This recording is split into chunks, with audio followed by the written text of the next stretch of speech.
Good morning વિદ્યાર્થી મિત્રો, તમારું હાર્દિક સ્વાગત છે આજના મહત્વપૂર્ણ કરંટ અફેરમાં. આ કરંટ અફેર ગુજરાતની બધી જ એક્ઝામ માટે મોસ્ટ ઇમ્પોર્ટન્ટ છે મિત્રો. તો શરૂઆત કરીશું આજના કરંટ અફેરની. તો આજનો મિત્રો પહેલો ક્વેશ્ચન છે કે સીપી રાધાકૃષ્ણ ભારતના કેટલામાં ઉપરાષ્ટ્રપતિ તરીકે ચૂંટાયા છે? તો 15માં જે ઉપરાષ્ટ્રપતિ તરીકે જે આ સીપી રાધાકૃષ્ણ હે મિત્રો તે હાલમાં ચૂંટાયેલા છે મિત્રો. તો આ ક્વેશ્ચન આવનારી એક્ઝામ માટે મોસ્ટ ઇમ્પોર્ટન્ટ છે, એટલે આપણે તેને ડિટેલમાં કવર કરવાની કોશિશ કરીશું. તો સીપી રાધાકૃષ્ણન ભારતના 15માં ઉપરાષ્ટ્રપતિ તરીકે ચૂંટાયા છે. તેમણે 98.2 મતદાન સાથે ચૂંટણીમાં ઇન્ડિયા બ્લોકના ઉમેદવાર જસ્ટિસ બી જે સુદર્શન રેડ્ડી હતી તેને 452 પ્રથમ પસંદગીના મતોથી હરાવ્યા છે. તો કેટલા મતોથી હરાવ્યા છે? 452 મતોથી મિત્રો જે ઉમેદવાર હતા બી સુદર્શન રેડ્ડી તેમને મિત્રો તેમને હરાવેલા છે. તો હાલમાં આપણા 15માં ઉપરાષ્ટ્રપતિ તરીકે કોણ આવ્યું છે? તો મિત્રો યાદ રાખજો, સીપી રાધાકૃષ્ણ આવ્યા છે. અને મિત્રો તે કોનું સ્થાન લેવાના છે? જે જગદીપ જે ધનખડ છે મિત્રો એનું સ્થાન લેવાના છે. તેમણે જુલાઈ 2025માં રાજીનામું આપ્યું હતું. તો તમારે શું શું વસ્તુ યાદ રાખવાની છે? 15માં ઉપરાષ્ટ્રપતિ કોણ છે? સીપી રાધાકૃષ્ણન. કોનું સ્થાન લેવાના છે? જગદીપ ધનખડનું સ્થાન લેવાના છે. અને સીપી રાધાકૃષ્ણ કોને હરાવ્યા છે? તો બી સુદર્શન રેડ્ડીને મિત્રો હરાવ્યા છે મિત્રો. તો આટલું મહત્વનું છે. આ ઉપરાંત જે આ સીપી રાધાકૃષ્ણન છે તે એનડીએના સમર્થનથી મિત્રો તેઓ ઉપરાષ્ટ્રપતિ બન્યા છે. આ ઉપરાંત તેઓ મહારાષ્ટ્ર અને ઝારખંડ રાજ્યના મહારાષ્ટ્ર અને ઝારખંડ રાજ્યના જે રાજ્યપાલ તરીકે મિત્રો તેમને કાર્યભાર સંભાળેલો હોય પહેલાં. અને તેઓ કોઈમ્બતુરથી 2 વખત મિત્રો સાંસદ રહેલા. આજે રાધાકૃષ્ણના દાયકામાં રાજકીય અને વહીવટી અનુભવ ધરાવે છે. તેઓ બીજેપી અને આરએસએસ વિવિધ સંસદીય અને જે સરકારી ભૂમિકામાં પણ તેમને સેવા આપેલી છે મિત્રો. તો મોસ્ટ ઇમ્પોર્ટન્ટ ક્વેશ્ચન છે મિત્રો આવનારી એક્ઝામ માટે. આગળનો ક્વેશ્ચન છે કે હાલમાં વિશ્વ આત્મહત્યા નિવારણ દિવસ દર વર્ષે ક્યારે ઉજવવામાં આવે છે? તો મિત્રો 10 સપ્ટેમ્બરના દિવસે વિશ્વ આત્મહત્યા નિવારણ દિવસ ઉજવવામાં આવે છે મિત્રો. દર વર્ષે 10 સપ્ટેમ્બરના દિવસે ઉજવવામાં આવતો આ વિશ્વ આત્મહત્યા નિવારણ દિવસનો ઉદ્દેશ શું છે? તો જાગૃતિ લાવવા અને આત્મહત્યા પ્રત્યેના જે કલંકને ઘટાડવાનો છે, જેના કારણે દર વર્ષે વૈશ્વિક સ્તરે 7,20,000 લોકોના મૃત્યુ થાય છે મિત્રો. આ વખતે જે વિશ્વ આત્મહત્યા નિવારણ દિવસ છે તો તેની થીમ શું છે? તો કે આત્મહત્યા પર વાર્તા બદલવી, તે મિત્રો આ વખતની એની થીમ છે. તો આ થીમ હેઠળ સહાનુભૂતિ, નિખાલસતા અને માનસિક એક સ્વાસ્થ્ય સહાય પર ધ્યાન કેન્દ્રિત કરે છે મિત્રો. તો મિત્રો જે આપણે દિવસનું રિવિઝન કરી લેશું મિત્રો, તો ધ્યાન આપજો મિત્રો. તો 1 સપ્ટેમ્બરે કયો દિવસ ઉજવવામાં આવે છે મિત્રો? તો રાષ્ટ્રીય પોષણ સપ્તાહ મિત્રો 1 સપ્ટેમ્બરથી લઈને 7 સપ્ટેમ્બર દરમિયાન રાષ્ટ્રીય પોષણ સપ્તાહ મિત્રો ઉજવવામાં આવ્યું હતું. 2 સપ્ટેમ્બરે કયો દિવસ હતો? તો વિશ્વ નારિયેળી દિવસ. 3 સપ્ટેમ્બરે કયો દિવસ હતો? તો ગગનચુંબી ઇમારત દિવસ. 4 સપ્ટેમ્બરે ઈદ મિલા ઉલ નબી. અને જે 5મી સપ્ટેમ્બર છે ત્યારે મિત્રો આંતરરાષ્ટ્રીય ચેટરી દિવસ અને રાષ્ટ્રીય શિક્ષક દિવસ. મિત્રો યાદ રાખજો, 5 સપ્ટેમ્બરે ટોટલ 2 દિવસ આપણે ઉજવ્યા છે. તો રાષ્ટ્રીય શિક્ષક દિવસ અને આંતરરાષ્ટ્રીય જે ચેરિટી દિવસ. ઓકે, તો આ 2 દિવસ ઉજવ્યા છે. ઉપરાંત 6 સપ્ટેમ્બરે છે અનંત ચતુર્દશી. 7 સપ્ટેમ્બરે મિત્રો બ્રાઝિલનો સ્વતંત્રતા દિવસ. 8 સપ્ટેમ્બરે રાષ્ટ્રીય મિત્રો સાક્ષરતા દિવસ, જેમાં મિત્રો સાક્ષરતાનો રિપોર્ટ આવ્યો 2023-24નો. એમાં મિત્રો 2011ની વસ્તી ગણતરી પહેલાં પ્રમાણે મિત્રો 74% સાક્ષરતા દર હતો હવે વધીને 80.9% થઈ ગયો છે મિત્રો. પછી 8 સપ્ટેમ્બરે બીજો એક દિવસ ઉજવવામાં આવે છે વિશ્વ શારીરિક ઉપચાર દિવસ. 8 સપ્ટેમ્બરે મિત્રો ત્રીજો પણ દિવસ ઉજવવામાં આવે છે દાદા દાદીનો દિવસ. અને 10 સપ્ટેમ્બર એટલે વિશ્વ આત્મહત્યા નિવારણ દિવસ. તો આટલા દિવસો મિત્રો ઇમ્પોર્ટન્ટ છે, યાદ રાખજો, આવનારી એક્ઝામમાં કોઈ પણ પૂછાઈ શકે છે. હાલમાં સ્વસ્થ અને હરિયાળા ઉત્સવોની ઉજવણી માટે સ્વચ્છોત્સવ 2025 ક્યારે ઉજવવામાં આવ્યો? તો મિત્રો આ જે ઉત્સવ છે એ 17 સપ્ટેમ્બરથી લઈને 2 ઓક્ટોબર સુધી ઉજવવાનો હોય, એટલે કે 15 દિવસ સુધી ઉજવવામાં આવશે. શહેરી ગૃહ અને શહેરી બાબતોનું મંત્રાલય પીવાના પાણી અને સ્વસ્થ વિભાગ 7 સપ્ટેમ્બરથી લઈને 2 ઓક્ટોબર સુધી આજે પખવાડિયું ચાલવાનું હોય મિત્રો. તો સ્વચ્છતા હી સેવા 2025 ઝુંબેશ હેઠળ મિત્રો જે સ્વચ્છોત્સવ હોય મિત્રો શરૂ કરશે. અને જે સ્વચ્છતાના લક્ષ્યોને એકમો, સ્વચ્છને હરિયાળો ઉત્સવ, સફાઈ મિત્રો સુરક્ષા શિબિર પર ધ્યાન કેન્દ્રિત કરશે. અને કેન્દ્રીય મંત્રીઓએ પણ ભાર મૂક્યો છે સ્વચ્છતા એક સતત જન આંદોલન છે મિત્રો.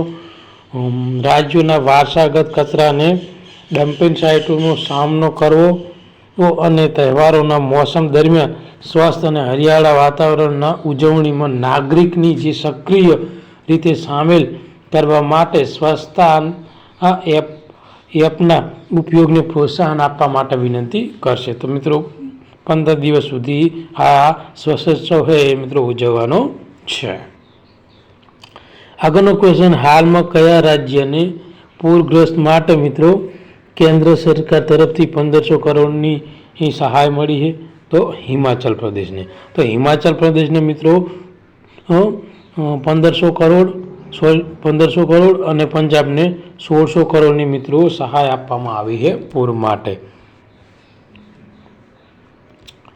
ઓક્ટોબર 2025માં કયું શહેર 28મી જે ITTF ATTU Asian table tennis team ચેમ્પિયનશિપનું આયોજન કરશે? તો ભુવનેશ્વર.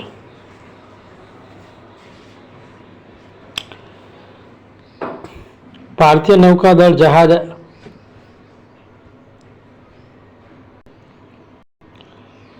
આગળનો ક્વેશ્ચન છે મિત્રો કે હાલમાં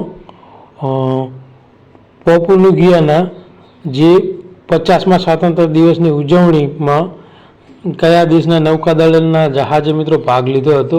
તો INS કદમથી મિત્રો તેને ભાગ લીધેલો હતો. હવે આ ક્વેશ્ચનને આપણે મિત્રો ડિટેલમાં જોઈશું કે ભારતીય નૌકાદળનો જહાજ જે INS કદમથી તે ન્યૂ ગિયાના મિત્રો 50મો જે સ્વાતંત્ર્ય દિવસ હતો તેની ઉજવણીના ભાગરૂપે આ જહાજ મિત્રો ત્યાં ગયું હતું. તો જહાજના નૌકાદળના બોન્ડેડ પાર્ટી મોરેસ્લીબી મિલિટરીના ટુટુઆ ખાતે મિત્રો પ્રદર્શન કર્યું હતું, જ્યાં વિવિધ દેશોને બેન્ડ સંગીત દ્વારા એકતા અને જે સાંસ્કૃતિક સંવિધિતાને પ્રોત્સાહન માટે ભેગા થયા હતા. અને આ કાર્યક્રમ દરમિયાન ભારતના યુદ્ધ અને મધુર ધોનીનો ખાસ પ્રશંસા કરવામાં આવી હતી.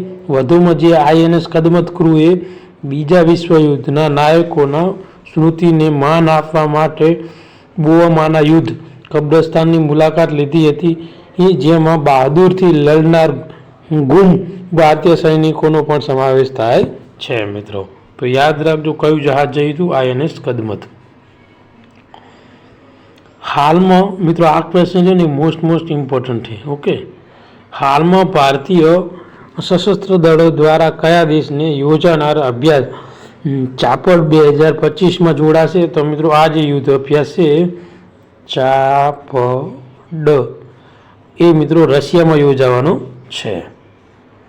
તો ભારતીય જે સશસ્ત્ર દળોમાં મિત્રો 65 સભ્યોની ટુકડી જે મુલીનો તાલીમ ગ્રાઉન્ડ ખાતે, ક્યાં? રશિયામાં મુલીનો તાલીમ ગ્રાઉન્ડ ખાતે મિત્રો જે 10થી લઈને 16 સપ્ટેમ્બર દરમિયાન યોજાનારા બહુપક્ષીય આ જે યુદ્ધ અભ્યાસ છે ચાપડ 2025માં ભાગ લેવા માટે રશિયા જવાના રવાના થઈ ગયા છે. અને કુમારોન રેજિમેન્ટ બટાલિયન નેતૃત્વ હેઠળ મિત્રો આર્મીના 57 જવાન, એરફોર્સના 7 અને નેવીનો 1 કર્મચારી આમાં ભાગ લેવાનો છે. ટોટલ કેટલા લેવાના છે? ટોટલ મિત્રો 65 જણા ભાગ લેવાના છે. આ કવાયતનો ઉદ્દેશ શું છે? તો પરંપરાગત યુદ્ધ અને આતંકવાદ વિરોધ ક્ષેત્રોમાં લશ્કરી સહયોગ, આંતર કાર્યક્ષમતા અને સંયુક્ત કાર્યક્ષમતાનો વધારો કરવા માટે આ યુદ્ધ અભ્યાસનું આયોજન કરવામાં આવેલું છે. આગળનો પ્રશ્ન છે, હાલમાં ભારતીય નૌકાદળે કઈ જગ્યાએ 11મું ACTCM બાર્જ સ્લેમ 25નું લોન્ચ કર્યું છે? તો મિત્રો થાણેથી લોન્ચ કરવામાં આવેલું છે.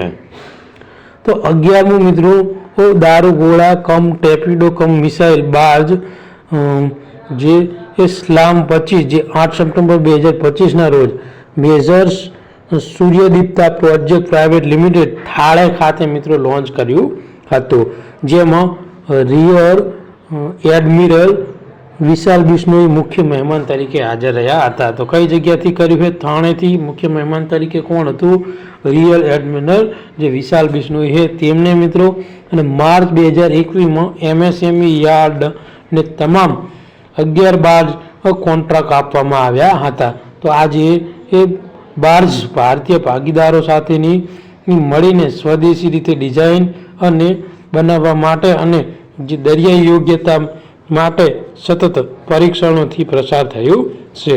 અને 10 આ બાર્જ પહેલેથી પહોંચાડવામાં આવ્યા છે અને ભારતીય નૌકાદળ દ્વારા જે સક્રિય જે ઉપયોગમાં લેવાયા છે અને જે મેકિંગ ઇન્ડિયા હેઠળ આત્મનિર્ભર ભારતનું પ્રતીક છે મિત્રો. ઓકે, આગળનો ક્વેશ્ચન છે કે લેવિનાના નવા વૈશ્વિક બ્રાન્ડ એમ્બેસેડર તરીકે કોની નિમણૂક કરવામાં આવી છે?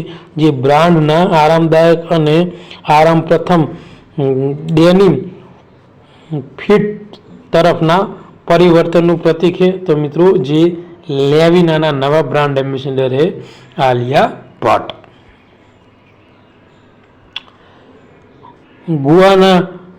ગુયાનાના રાષ્ટ્રપતિ તરીકે ફરીથી કોણ ચૂંટાયા છે? તો મિત્રો જે મોહમ્મદ ઇરફાન અલી હતી મિત્રો તેઓ મિત્રો ચૂંટાયા છે. એન્જેલા રેનેનાના રાજીનામા પછી યુકેના નવા નાયબ વડાપ્રધાન તરીકે કોની નિમણૂક કરવામાં આવી છે? તો ડેવિડ લેમીની મિત્રો નિમણૂક કરવામાં આવેલી છે. આગળનો પ્રશ્ન છે મિત્રો કે એકલવ્ય શાળાઓ દ્વારા આદિવાસી વિદ્યાર્થીઓને સશક્ત બનાવવા માટે NSTFDCએ કોની સાથે MOU ઉપર હસ્તાક્ષર કર્યા છે? તો મિત્રો કોલ ઇન્ડિયા સાથે મિત્રો હસ્તાક્ષર કરેલા છે. તો જોઈશું આ ક્વેશ્ચનને મિત્રો ડિટેલમાં. તો કોલ ઇન્ડિયા લિમિટેડ અને જે NSTFDCએ મિત્રો એકલવ્ય મોડ્યુલ રેસિડેન્સ સ્કૂલમાં આદિવાસી વિદ્યાર્થીઓને ડિજિટલ શિક્ષણ, કારકિર્દીમાં માર્ગદર્શન, માનસિક ત્રાસ સ્વસ્થતા સહાય એ દ્વારા સશક્ત બનાવવા માટે વગેરે ક્ષેત્રો માટે MOU કરવામાં આવ્યા છે. આ પ્રોજેક્ટમાં ડેસ્કટોપ ટેબ્લેટનું વિતરણ, સેનેટરી નેપકિન અને વેન્ડિંગ મશીન સ્થાપવા અને કારકિર્દીમાં માર્ગદર્શન પૂરું પાડવાનો સમાવેશ થાય છે.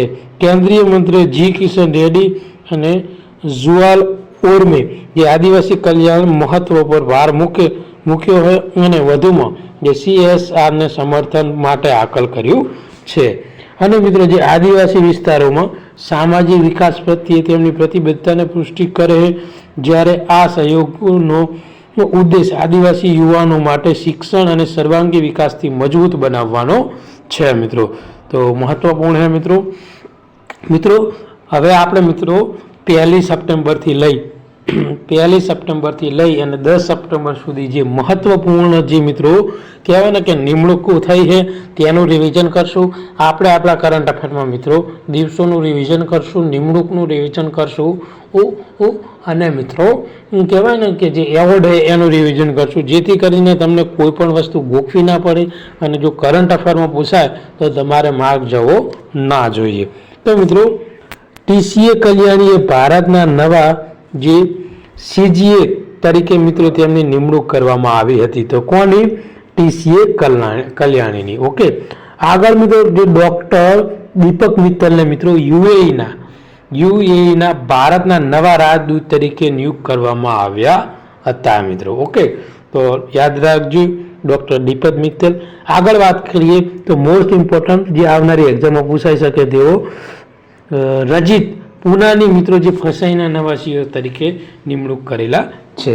આ ઉપરાંત પિયુષ ગોયલને ખાણ સચિવ તરીકેનો કાર્યભાર સંભાળવામાં આવ્યો છે અને આ જે પિયુષ ગોયલ છે એ 1991 કહેવાય ને કે 91 બેન્ચના મિત્રો આઈએએસ અધિકારી છે. તો બોમ્બે હાઈકોર્ટના ચીફ જસ્ટિસ તરીકે શ્રી ચંદ્રશેખરે શપથ લીધા છે. પછી સિટી બેંક કૌસ્તુભ કુલકર્ણીએ એશિયા સ્પેસિફિક આઈબીના સહાયક વડા તરીકે તેમને નિયુક્ત કરવામાં આવેલા છે. પછી સ્કેચરના બ્રાન્ડ એમ્બેસેડર તરીકે મોહમ્મદ સિરાજની મિત્રો સાઇન કરી છે. પછી ગ્રીન દબાણ વચ્ચે મિત્રો જે નેશનલ થર્મોપાવર કોર્પોરેશન છે એના એમડી તરીકે ભૂપેન્દ્ર ગુપ્તાએ મિત્રો નિયુક્ત થયા છે. અને આજે મિત્રો આજના કરંટ અફેરમાં જે લેવિઝની ગ્લોબલ બ્રાન્ડ એમ્બેસેડર તરીકે આલિયા ભટ્ટની મિત્રો નિમણૂક કરવામાં આવેલી છે.